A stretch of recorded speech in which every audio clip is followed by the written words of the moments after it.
Shalom Oma Opa, Om Tante, selamat datang di PKK Santa Maria Cikarang online. Pada malam hari ini saya akan membawakan WL dan saya akan dibantu oleh Dara. Pada masa pandemi corona ini, Oma Opa, Om Tante di rumah aja ya. Keep health, sehat selalu, sama jangan lupa bersyukur. Baiklah, mari kita mulai persekutuan doa kita pada malam hari ini dengan tanda kemenangan Kristus. Dalam nama Bapa dan Putra dan Roh Kudus, amin. Selamat malam Tuhan Yesus, Bapa yang sangat baik, Bapa yang pengertian, Bapa yang luar biasa. Terima kasih Tuhan, pada malam hari ini kami diberi kesempatan untuk melakukan pelayanan.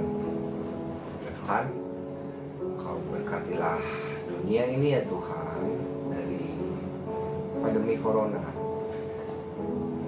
Berikanlah kami kekuatan anak-anak-Mu ini untuk melewati pandemi corona ini, dan cepatlah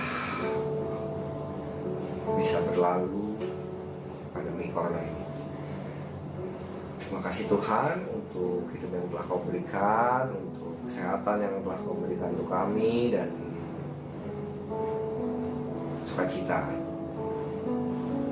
Untuk itu kami mau belajar bersyukur kepada-Mu Tuhan. Mari kita bersyukur.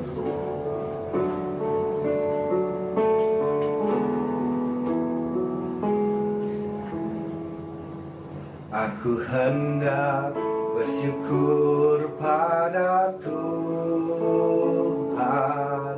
karena keadilan-Nya, dan bermazmur bagi nama Tuhan yang maha tinggi. Ya Tuhan, Tuhan kami, betapa mulianya nama-Mu, Tuhan kami, dimuliakan atas seluruh bumi. Aku hendak bersyukur. Aku hendak bersyukur pada Tuhan karena keadilan-Nya,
Yesus, pada malam hari ini kami masih diperbolehkan untuk merasakan bersyukur pada Engkau Tuhan.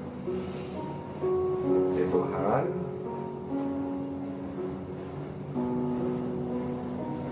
sekiranya sekali lagi kami ingin menyembah Engkau Tuhan,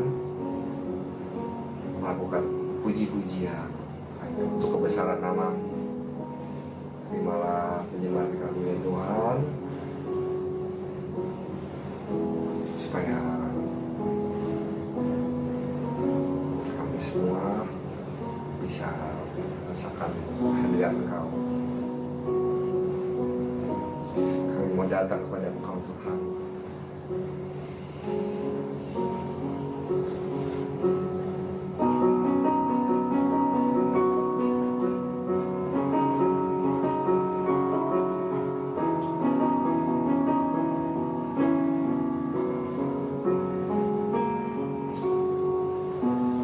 Bapakku datang menyembah-Mu di sini. Ku percayakan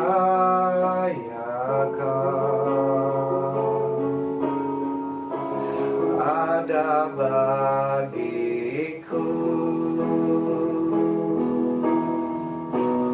Bapakku datang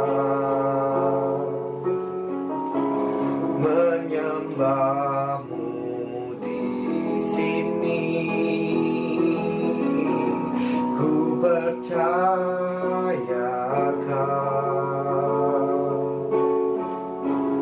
ada bagiku. Tak usah ku takut, sebab Kau sertaku. Tak usah ku bimbang, Kau di dalamku. Tak usah ku cemas, Kau penghiburku. Saat ku lemah, Kau kuatku. Nyanyi haleluya. Nyanyi haleluya,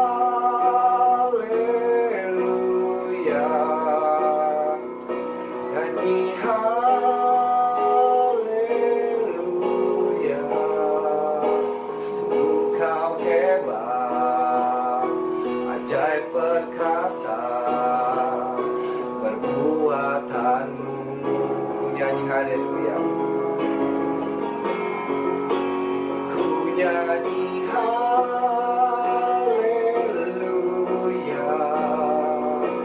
ku nyanyi haleluya.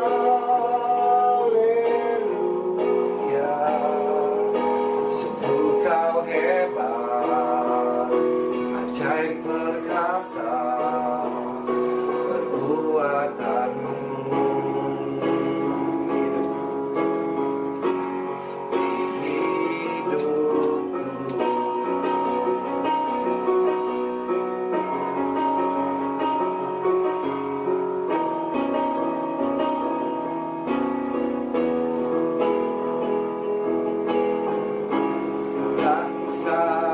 Takut, sebab Kau sertaku. Tak usah ku bimbang, Kau di dalamku. Tak usah ku cemas, Kau penghiburku. Saat ku lemah, Kau kuatku. Nyanyi haleluya. Ku nyanyi haleluya,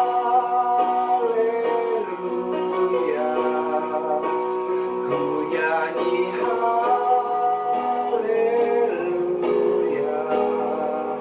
Sungguh Kau hebat, ajaib perkasa, perbuatan-Mu. Ku nyanyi haleluya dengan lembut lagi. Ku nyanyi haleluya.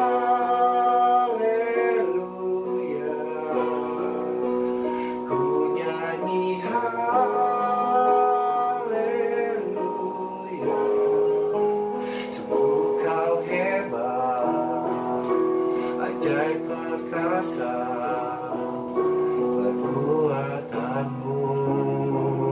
Ku nyanyi haleluya, ku nyanyi haleluya,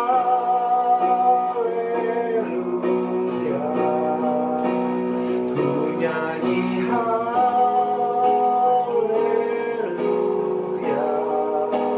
Sungguh kau hebat, Sai perkasa perbuatanmu. Sungguh kau hebat,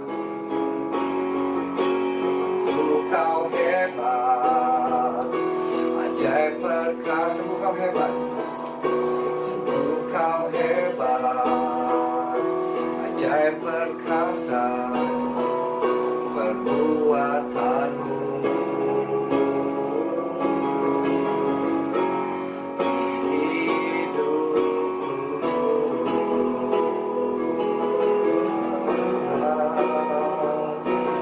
Kau sungguh hebat, kau ajaib perkasa. Terimalah penyembahan kami, Tuhan Yesus. Kami memuliakan Tuhan. Ya Allah, sekian Allah, ya Allah, ya Allah, sekian Allah, ya Allah, ya Allah. Ya Allah, sekian Allah, ya Allah, sekian Allah, sekian Allah, ya Allah, ya Allah. Ya Allah, sekian Allah, ya Allah, ya Allah, sekian Allah, ya Allah, ya Allah, sekian Allah, ya Allah, sekian Allah, ya Allah. Ya Allah, sekian Allah, ya Allah, sekian Allah, sekian Allah, ya Allah, ya Allah. Ya Allah, sekian Allah, ya Allah. Ya Allah, sekian Allah, sekian Allah, sekian Allah. Ya Allah, sekian Allah, ya Allah. Ya Allah, sekian Allah, ya Allah.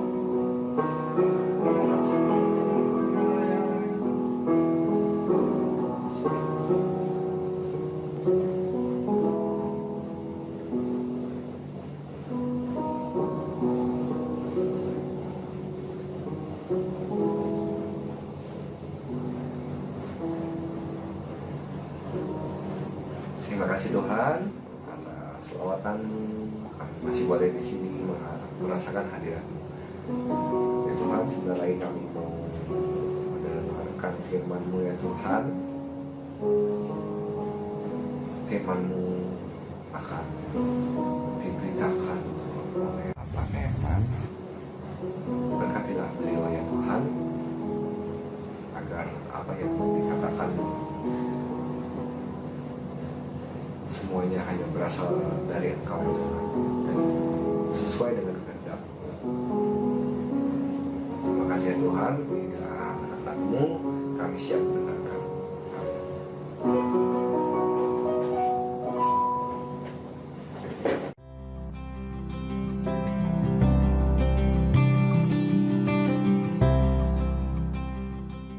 Shalom, salam damai sejahtera Bapak Ibu Saudara-saudari yang terkasih dalam Tuhan kita Yesus Kristus, umat Persekutuan Doa Santa Maria Cikarang. Perkenalkan, saya Soleman, Eman biasa dipanggil ya, sudah pernah sekali membawakan renungan di tempat ini. Dan saya diminta oleh Ibu Yesi untuk membawakan tema BKSN yang pertemuan ketiga, yaitu menjadi umat yang berbela rasa. Bapak Ibu, sebelum kita mulai, mari kita mohon penyertaan Tuhan untuk firman yang akan kita dengar bersama. Kita hening sejenak. Kita buat tanda kemenangan kita dalam nama Bapa dan Putra dan Roh Kudus. Amin. Allah Bapa yang Maha Baik, kami mengucap syukur dan berterima kasih atas kebaikan yang boleh kami alami. Walaupun di saat pandemi, di saat wabah melanda seluruh dunia, dan kami umat-umat-Mu senantiasa Engkau pelihara dan Engkau jaga. Dan pada hari ini kami bersama-sama mau merenungkan sebagian firman-Mu Tuhan. Biar Tuhan menyertai kami, mencurahkan Roh Kudus-Mu agar apa yang kami dapatkan tidak berlalu begitu saja, tapi tinggal dalam hati kami. Kami mohon ampun atas segala dosa dan kesalahan kami yang kami perbuat tidak berkenan kepadamu, baik sengaja maupun tidak sengaja, melalui pikiran, perkataan, dan perbuatan kami.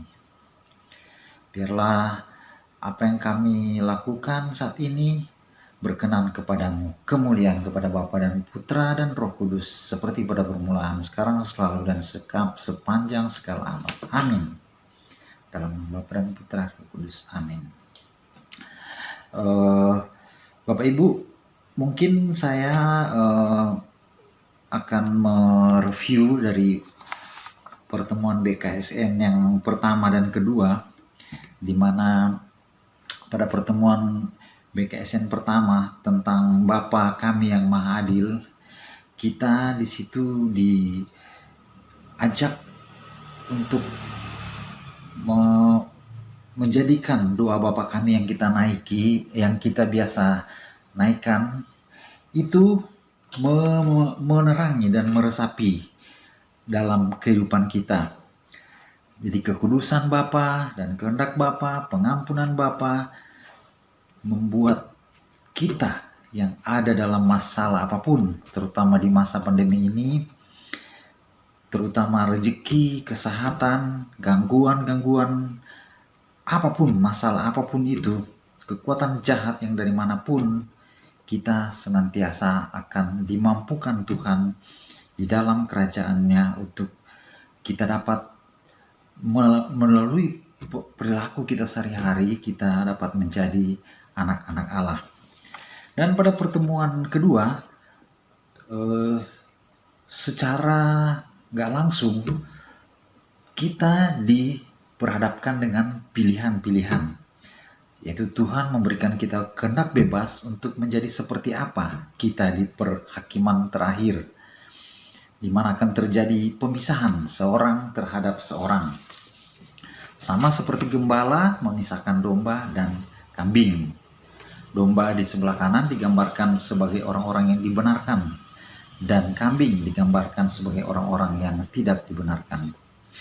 Nah, sesuai dengan dasar dan bukti perbuatan kita tentang segala sesuatu yang perbuat, pada salah seorang yang paling hina, itu kita melakukan untuk Tuhan. Nah, itu yang menjadi dasar penentuan kita pada kehidupan nanti. Nah, pada pertemuan ketiga ini, dengan subtema menjadi umat yang berbela rasa, sangat relevan dengan pertemuan kedua, yaitu pilihan ada kita, mau menjadi umat yang berbela rasa atau tidak mau menjadi umat yang berbela rasa alias cuek. Nah, kita akan renungkan bersama-sama dari pembacaan firman Tuhan dalam Kitab Injil Markus bab 2 ayat 1 sampai 12. Saya akan bacakan. Kemudian sesudah lewat beberapa hari, waktu Yesus datang lagi ke Kapernaum, tersiarlah kabar bahwa ia ada di rumah. Maka datanglah orang-orang berkerumun, sehingga tidak ada lagi tempat, bahkan di muka pintu pun tidak. Sementara ia memberitakan firman kepada mereka, ada orang-orang datang membawa kepadanya seorang lumpuh, digotong oleh 4 orang. Tetapi mereka tidak dapat membawanya kepadanya karena orang banyak itu. Lalu mereka membuka atap yang di atasnya. Sesudah terbuka, mereka menurunkan tilam tempat orang lumpuh itu terbaring. Ketika Yesus melihat iman mereka, berkatalah ia kepada orang lumpuh itu, "Hai anakku, dosamu sudah diampuni." Tetapi di situ ada juga beberapa ahli Taurat. Mereka berpikir dalam hatinya, mengapa orang ini berkata begitu? Ia menghujat Allah. Siapa yang dapat mengampuni dosa selain daripada Allah sendiri? Tetapi Yesus segera mengetahui dalam hatinya bahwa mereka berpikir demikian. Lalu ia berkata kepada mereka, "Mengapa kamu berpikir begitu dalam hatimu? Manakah lebih mudah mengatakan kepada orang lumpuh ini, dosamu sudah diampuni, atau berkata atau mengatakan bangunlah, angkatlah tilammu dan berjalan. Tetapi supaya kamu tahu bahwa di dunia ini anak manusia berkuasa mengampuni dosa. Berkatalah ia kepada orang lumpuh itu, kepadamu kukatakan, bangunlah, angkatlah tempat tidurmu dan pulanglah ke rumahmu. Dan orang itu pun bangun, segera mengangkat tempat tidurnya dan pergi keluar di hadapan orang-orang itu, sehingga mereka semua takjub lalu memuliakan Allah. Katanya, yang begini belum pernah kita lihat. Demikianlah Injil Tuhan. Terpujilah Kristus. Bapak, Ibu, dan saudara-saudara yang terkasih, di bacaan kali ini kita bisa melihat bagaimana teman-teman daripada si sakit itu, mereka harus berjuang.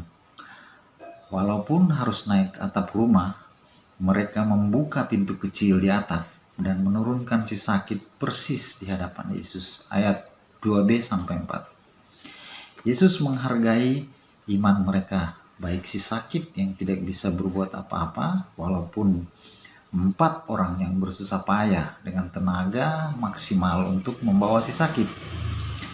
Iman dan usaha, dua hal yang dilakukan secara bersamaan, ternyata mengatasi semua rintangan yang dihadapi. Selalu ada jalan keluar bagi mereka yang percaya dan tidak menyerah terhadap kesulitan hidup. Yesus mengabulkan permohonan mereka dengan mengampuni dosa dan menyembuhkan orang yang sakit lumpuh tersebut. Di sini kita bisa melihat bahwa dosa dan mujizat kesembuhan sangat berkaitan erat. Kita kadang-kadang tidak mampu mengalami mujizat di dalam hidup kita ketika kita masih dalam kondisi berdosa. Oleh karena itu, gereja menetapkan pengakuan dosa sebagai salah satu sakramen. Kuasa Yesus yang adalah Allah yang mengampuni dosa manusia tidak dapat dipahami oleh ahli-ahli Taurat, yaitu di ayat 6 dan 7 dengan menuduh Yesus menghujat Allah dengan mengampuni dosa. Orang sakit itu dapat bangun, bahkan mengangkat tilam bekas tempat tidurnya serta berjalan keluar di hadapan semua yang hadir. Kisah si sakit yang disembuhkan oleh Yesus tidak berhenti sampai di sini saja. Ayat 12 diceritakan, setelah orang banyak melihat karya penyembuhan itu, mereka semua takjub dan memuliakan Allah. Katanya, yang begini belum pernah kita lihat. Kuasa Allah yang dialami si sakit mendatangkan sukacita dan rasa percaya yang semakin kuat di tengah-tengah umat yang menyaksikannya. Nah, Bapak Ibu, kita tahu sekarang bahwa masa pandemi ini sudah berlangsung kira-kira 6 bulan lebih. Dan diprediksi masih akan berlangsung lama. Di dalam komunitas persekutuan doa kita atau di lingkungan kita, di lingkungan rumah kita atau pekerjaan kita, usaha kita, dimanapun kita Tuhan menempatkan, mari kita amati dan mulai peka untuk merespon kejadian-kejadian yang terjadi. Kebetulan di komunitas kami, saya terlibat di katekis, di istri di Pasak, dan kami juga menjadi panitia PPANP dan beberapa kali mengadakan survei. Akhirnya kami mencoba bertanya, setelah mendapat kabar bahwa ada seorang anak yang dia melakukan hal yang sebenarnya sudah sangat terdesak, bahkan sampai harus dalam istilah tanda petik memalak untuk bisa makan. Dan ketika kami menanyakan, menyurvei apa yang menjadi sebab hal itu, dia mengatakan polos bahwa dia lapar gitu. Ada juga seorang anak muda yang menjadi katekumen, sudah dibaptisi sebenarnya, tapi dia tinggal dengan neneknya yang masih muslim dan dia harus membiayai neneknya itu tinggal di tempat kos dengan gaji yang hanya sekitar 1 jutaan. Hal-hal seperti ini mungkin masih lebih banyak terjadi di sekitar kita. Nah, apa solusi dari kita? Bagaimana tanggapan kita? Bagaimana pilihan yang akan kita ambil? Apakah kita mau menjadi umat yang berbela rasa, atau kita hanya mau mendengar saja dan memahami dan berkata kasihan? Atau seperti pada pembahasan yang sebelumnya, pertemuan kedua, kalau orang lapar kita kasih HP. Tentunya nggak nyambung. Nah, ketika rasa solidaritas dalam memberi orang sakit dan berkebutuhan khusus adalah dasar dari tindakan nyata dalam pertemuan kedua yang merupakan sikap adil, di dalam perjanjian lama memang Allah memberi hukum tentang sikap adil, di mana memberikan larangan-larangan, jangan mencuri, jangan berbohong, dan seterusnya. Tapi dalam perjanjian baru Tuhan menawarkan sudut pandang yang baru tentang ajaran sikap adil kepada Allah dan kepada sesama, dengan saling menolong dan juga dengan rendah hati. Dan sekaligus membiarkan diri kita ditolong juga oleh orang lain. Karena kadang timbul pertanyaan, bagaimana saya membantu berbela rasa sedangkan saya sendiri termasuk dalam kelompok yang terkena dampak dari wabah itu. Tetapi percayalah bahwa ketika kita memutuskan untuk menolong orang lain, kita pun akan ditolong Tuhan. Seperti si sakit, dia membiarkan diri ditolong orang, teman-temannya 4 orang. Mari sebagai anggota persekutuan doa karismatik, kita meluaskan kegerakan Roh Kudus, mengalir, meluap dalam diri kita untuk tetap semangat dan tidak putus asa atau luntur di tengah situasi pandemi ini. Mari kita praktekkan iman kita di medan seperti yang kita alami saat ini di tengah wabah yang melanda, pandemi COVID-19. Tetap semangat dan maju terus. Tuhan Yesus memberkati. Kita tutup dengan berdoa. Dalam nama Bapa dan Putra dan Roh Kudus. Amin. Terima kasih Tuhan, kami mengucap syukur untuk semua yang boleh kami dengarkan dan kami renungkan pada malam hari ini. Biarlah apa yang kami terima, apa yang kami dengarkan, itu dapat kami lakukan sebagai tindakan nyata kami untuk menjadi umat yang berbela rasa. Berkati kami yang mendengarkan secara online dan juga umat Persekutuan Doa Santa Maria Cikarang ini. Dengan berkat-Mu yang melimpah, dihindarkan dari segala mara bahaya, sakit, penyakit, virus COVID-19. Dan biarlah berkat-Mu mengalir, baik jasmani dan rohani, memenuhi seluruh kehidupan kami. Damai sejahtera, sukacita senantiasa mengalir. Demi nama Tuhan Yesus, kami naikkan doa kami, kemuliaan kepada Bapa dan Putra dan Roh Kudus, seperti pada permulaan, sekarang, selalu, dan sepanjang segala abad. Amin. Dalam nama Bapa dan Putra dan Roh Kudus. Amin. Terima kasih.